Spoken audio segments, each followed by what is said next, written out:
दोस्तों, अपराधियों के लिए अपराध करना और फिर जेल जाना कोई बड़ी बात नहीं होती, क्योंकि कई कैदी इतने कुख्यात होते हैं कि वो अपराध करने के बाद जेल तो जाते हैं, लेकिन जेल से भागने में भी उन्हें महारत हासिल होती है।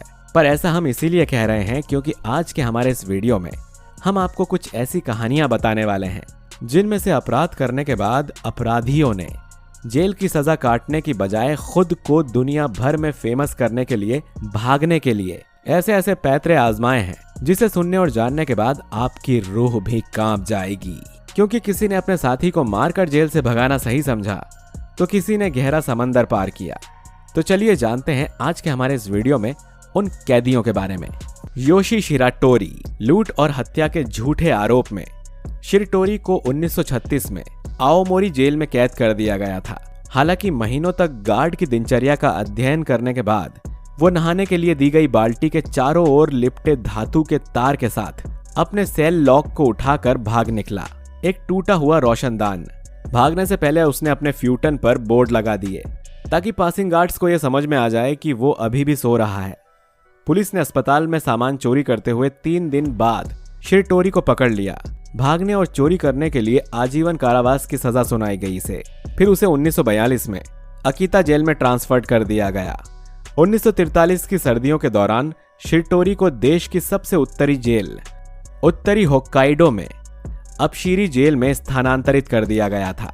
उसे अत्यधिक ठंड के संपर्क में एक खुली कोठरी में फेंक दिया गया, जिससे कि गार्ड कभी भी उसे पीट सकते थे। गुस्से में शिराटोरी ने भागने की कसम खाई और गार्ड के विस्मय के लिए उनके सामने उसने अपनी हथकड़ी तोड़ दी। अपने पिछले पलायन और किसान की हत्या के लिए शिराटोरी को सप्पोरा जिला न्यायालय ने मौत की सजा सुनाई थी। सप्पोरा जेल में उसे एक विशेष रूप से डिजाइन की गई कोठरी में रखा गया था, जिसमें ऊंची छतें और उसके सिर से छोटी खिड़कियां थीं। हालांकि सप्पोरो के जेल प्रहरियों को इतना विश्वास था कि वे शिराटोरी को हथकड़ी लगाने की जहमत नहीं उठाते थे, और क्योंकि उसने इसकी छत से बचने के लिए इतना ध्यान दिया तो उसने फर्श की उपेक्षा की। 1947 में उसने मिसो सूप के कटोरे के साथ एक सुरंग बनाकर फर्श के नीचे एक छोटी सी जेब में गंदगी डालकर अपना रास्ता खोदा और वहां से भी भाग निकला। कुल मिलाकर देखा जाए तो इसे जिस जेल में रखा जाता वो वहां से भी भाग निकलता था। जॉन डिलिंगर। बात है 4 मार्च 1934 की। पूरे अमेरिका में शोर मचा हुआ था। पुलिस शर्मसार हो गई थी। FBI का मोस्ट वांटेड अपराधी जॉन डिलिंगर लेक काउंटी जेल से लकड़ी की बंदूक का इस्तेमाल करके भाग निकला। आम लोग पुलिस की इस चूक पर हंस रहे थे। वहीं दूसरी ओर प्रशासन जेल के अफसरों को खरी खोटी सुनाने लगा था। हर कोई हैरान था कि आखिर कैसे कोई टाइट सिक्योरिटी वाली जेल से इतनी आसानी से भाग सकता है। हालांकि इस खबर से वो लोग बिल्कुल भी अचंभित नहीं थे जो लोग जॉन को जानते थे। जॉन इससे पहले भी जेल जा चुका था। डिलिंगर एक शातिर अपराधी था।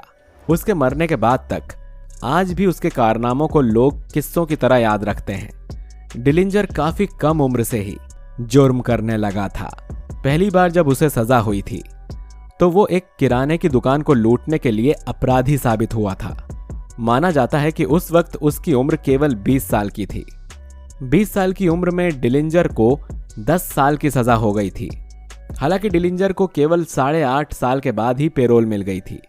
उसके बाद वो कभी उस जेल में लौटकर नहीं आया। डिलिंगर शुरू से ही शातिर और आपराधिक किस्म का इंसान था। जेल में बिताए समय ने उसे और शातिर बना दिया था। उसकी बड़े बड़े अपराधियों से दोस्ती हो गई थी। जेल में सुधरने की बजाय उसने जेल में अपना खुद का गैंग बना लिया था। गैंग बनाने के बाद उसने खुद को पूरी तरह से जुर्म की दुनिया से जोड़ दिया। 3 बैंकों को लूटने के आरोप में जॉन को उसके साथियों के साथ पुलिस ने पकड़ा और लिमा ओहायो जेल में उसे रखा गया। पकड़े जाने के कुछ ही दिनों के बाद ओहायो जेल में डिलिंगर के पुराने जेल के पुलिसकर्मी पहुंच गए। उन्होंने जेल में घुसने के बाद जेलर से बात की और बताया कि वो इसके पिछली जेल से आए हैं और वहां की सजा अभी जॉन ने पूरी नहीं की है, इसीलिए वो सजा पूरी करने के लिए उसे वापस पिछली जेल में जाना पड़ेगा। इस बात पर जेलर को थोड़ा शक हुआ। उसने जैसे ही पुलिस हेडक्वार्टर में फोन करना चाहा, वैसे ही उन पुलिस कर्मियों ने अपने हथियार बाहर निकाले और जेलर पर हमला कर दिया।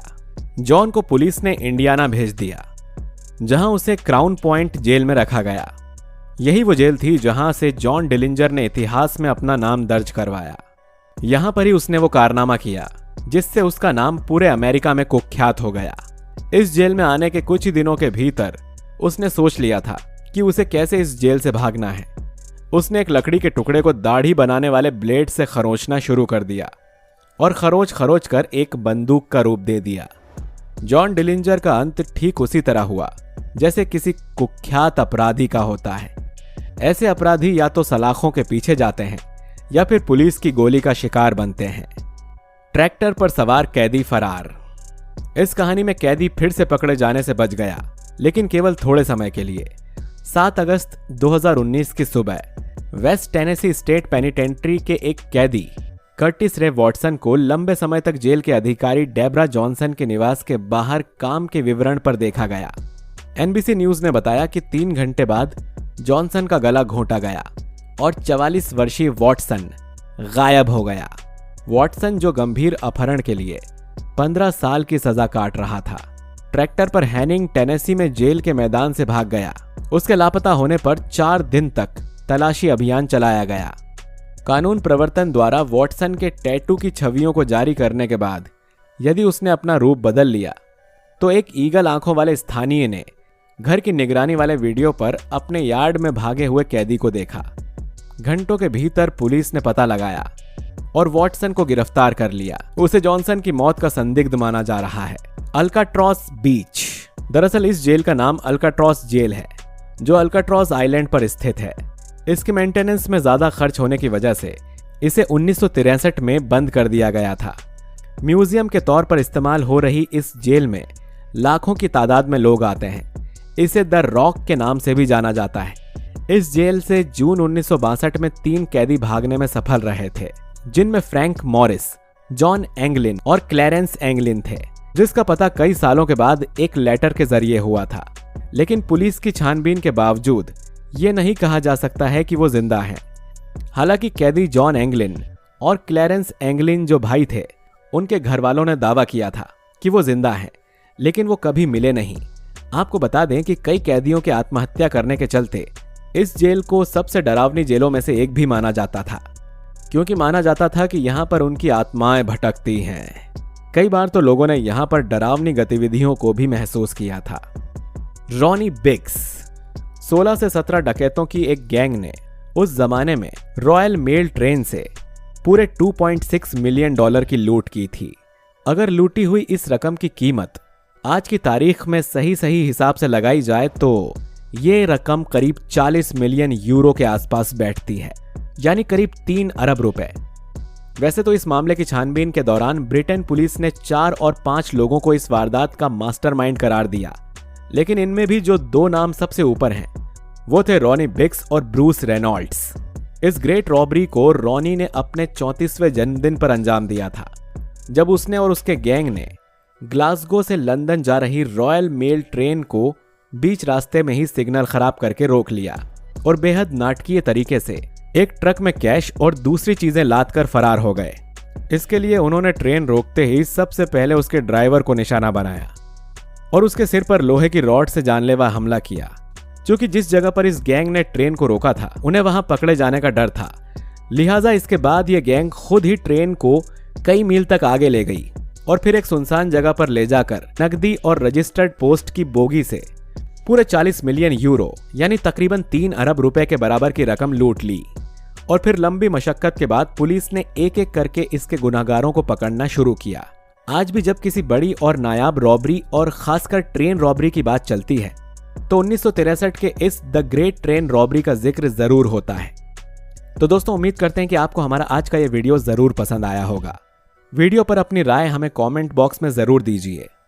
वीडियो अच्छा लगा है तो इसे लाइक और शेयर भी कीजिए। चैनल पर नए हैं तो सब्सक्राइब करके बेल आइकन जरूर दबाइए ताकि आपसे हमारा कोई भी इंफॉर्मेटिव वीडियो मिस ना हो सके।